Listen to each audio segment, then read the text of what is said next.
मी नवीनच शिक्षक म्हणून एका खेडेगावातील शाळेत नोकरीला लागलो होतो. मी 9वी-10वीच्या वर्गाला शिकवत होतो. मी वर्गात शिकवत असताना 10वीच्या वर्गातील एक मुलगी टक लावून सारखी माझ्याकडेच बघत असायची आणि जेव्हा माझी नजर तिच्यावर पडायची तेव्हा ती स्मित हास्य करायची. ती मुलगी दिसायलाही खूप सुंदर होती. तिचं ते भरलेलं तारुण्य पाहून माझं मन देखील तिच्याकडे आकर्षित होत होतं. मलाही तिचं असं माझ्याकडे एक टक लावून बघणं आवडू लागलं होतं. पण एके दिवशी जवळपास कोणीच नसताना तिने तर मला घट्ट मिठीच मारली आणि मी नवीनच एका खेडेगावातील शाळेत शिक्षक म्हणून रुजू झालो होतो. ते खेडेगाव शहरापासून खूपच दूर होते.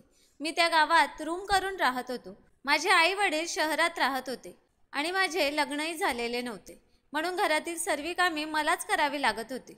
शाळेच्या वेळेपर्यंत सर्व कामे आटपून मी रोज नोकरीसाठी वेळेवर हजर राहायचो. मी तरुण आणि दिसायलाही देखणा होतो. मी 10वीच्या वर्गाचा वर्ग शिक्षक होतो.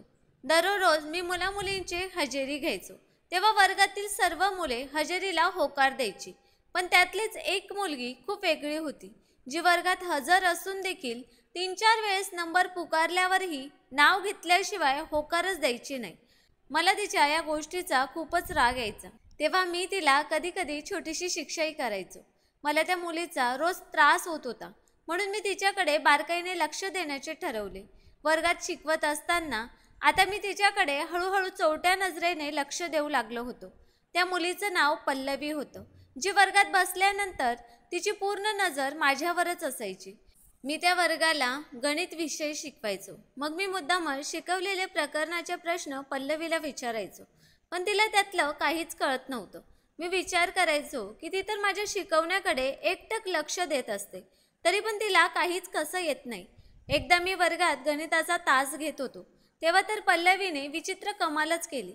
डोळ्याची पापणी न पाडता ती माझ्याकडे तब्बल 15 मिनिटं पाहतच होती. तिची नजर माझ्या शरीराला भेदत होती. मला पायाच्या अंगठ्यावरून ते डोक्यांच्या केसापर्यंत मुंग्या येत होत्या.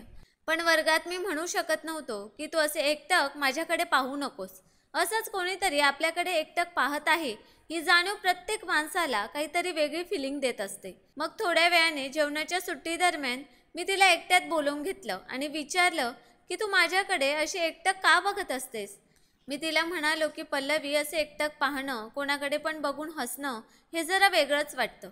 तू असं करू नकोस. त्यावर पल्लवी म्हणाली की सर, तुम्हाला कसं काय कळालं की मी तुमच्याकडे एकटक पाहते. ती म्हणाली, याचा अर्थ तुम्ही पण माझ्याकडे पाहता ना. तिचं असं उत्तर ऐकून तर माझ्या काळजात सुतई बॉम्बच फुटला. त्यामुळे तिच्यासमोर मला काय बोलावे तेच सुचले नाही. मग मी तिथून निघून गेलो आणि ती त्याच जागेवर काही वेळ तशीच उभी होती. आता तिचं रोजच झालं होतं. मी एवढं बोलून सुद्धा ती माझ्याकडे एक टक पाहत होती. आता तर तिने माझ्याकडे पाहून नाजूक हसणे देखील सुरू केलं होतं. पल्लवीच्या अशा वागण्यामुळे मला रात्रभर झोप सुद्धा येत नव्हती. मला तिचा चेहरा सारखा आठवायचा. नकळत ती माझ्या मनात बसू लागली होती. मी तिचा विचार टाळण्याचा प्रयत्न करायचो, पण पल्लवीचा चेहरा माझ्या मनातून काढण्याचा प्रचंड प्रयत्न करून देखील ती माझ्या मनात, विचारात सतत असायची. कारण माझ्याबरोबर असे होणे साहजिकच आहे. माझे देखील लग्न झालेले नव्हते आणि पल्लवी गोऱ्या रंगाची सुंदर मुलगी होती. आता तर पल्लवीची मला ही सवय लागून गेली होती. ती शाळेत गैरहजर असल्यावर मला देखील दिवसभर करमत नसायचं. मला माहीत होतं की शिक्षकाने असे वागणे चुकीचे आहे, पण तरीसुद्धा मी तिचा विचार सोडू शकत नव्हतो. तिने पुरतीची माझ्या मनात आणि हृदयात जागा मिळवली होती. प्रत्येक स्त्रीमध्ये पुरुषाला जिंकण्याचा गुण असतो आणि त्याचाच तिने उपयोग घेतला होता.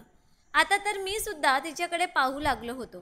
तिचा एक एक मधाळ शब्द माझ्या कानाला गोड लागत होता. मला तर आता तिच्यापासून एक क्षण सुद्धा लांब राहू वाटत नव्हतं. गावामध्ये गुरुवारचा बाजार असल्यामुळे शाळा जरा लवकरच भरायची, म्हणून मी देखील त्या दिवशी तासभर आधीच आलो होतो. जेव्हा मी शाळेत आलो तेव्हा पल्लवी शाळेतच हजर होती. मग मी तिला विचारले की तू एवढ्या लवकर कसं काय आलीस? अजून शाळेत तर कोणीच विद्यार्थी आलेला नाही. तिने याचं काहीच उत्तर दिलं नाही आणि वर्गाच्या बाजूला जाऊन मला तिच्याकडे येण्यास खुणवले. तिचं असं वागणं पाहून माझ्या हृदयाची धडधडच वाढली. पण ती काय म्हणते ते पाहण्यासाठी मी तिच्याकडे गेलो. तेव्हा पल्लवीने मला अचानक घट्ट मिठी मारली आणि म्हणाली की सर, मी तुमच्यावर खूप प्रेम करते. मला तुमच्याशी लग्न करायचंय. तिचं असं बोलणं ऐकून तर मला खूपच आनंद झाला.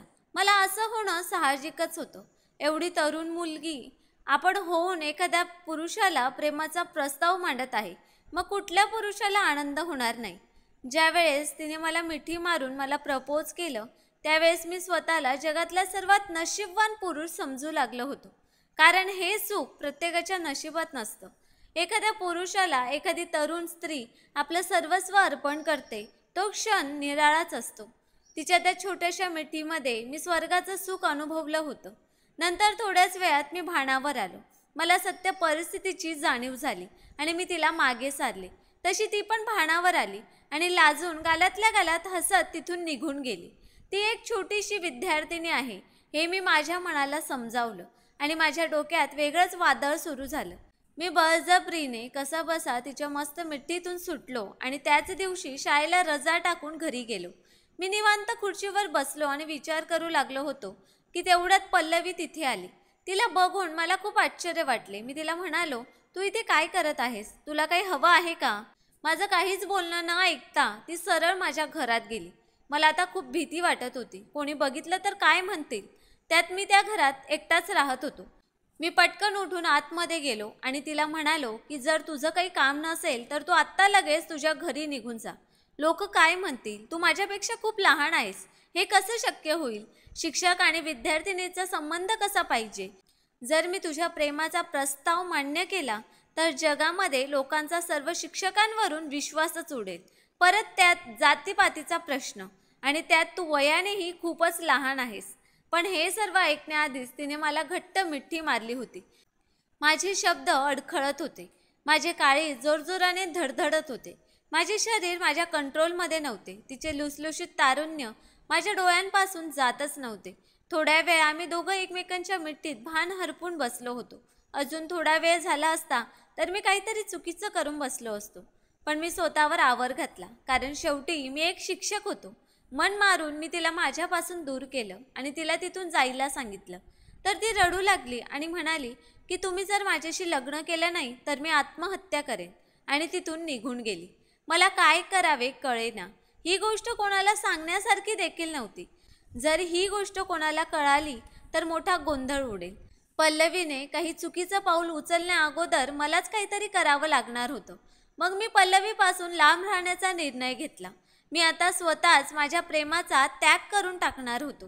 त्यानंतर मी 4-5 दिवस मुख्याध्यापकांना काहीच न कळवता शाळेवर गेलोच नाही आणि काही दिवसांनी मी माझी बदली लांब दुसऱ्या शाळेमध्ये करून घेतली.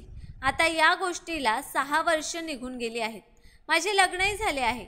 मला चांगली बायको देखील भेटली आहे. मला आता त्या शाळेबद्दल आणि पल्लवीबद्दल कसलीच माहिती नाही. पण आजही जेव्हा मला पल्लवीची आठवण येते तेव्हा माझं मन भरून येतं की पल्लवीचं काय झालं? ती माझ्या वाचून कशी राहिली असेल? बिचारी पल्लवी माझ्यावर किती प्रेम करायची.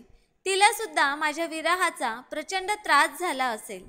एखादी मनात बसलेली व्यक्ती विसरणं खरंच किती अवघड असतं ना. खरं तर या समाजामुळेच मला माझ्या आयुष्यातील खऱ्या आणि निरागस प्रेमाचा त्याग करावा लागला होता.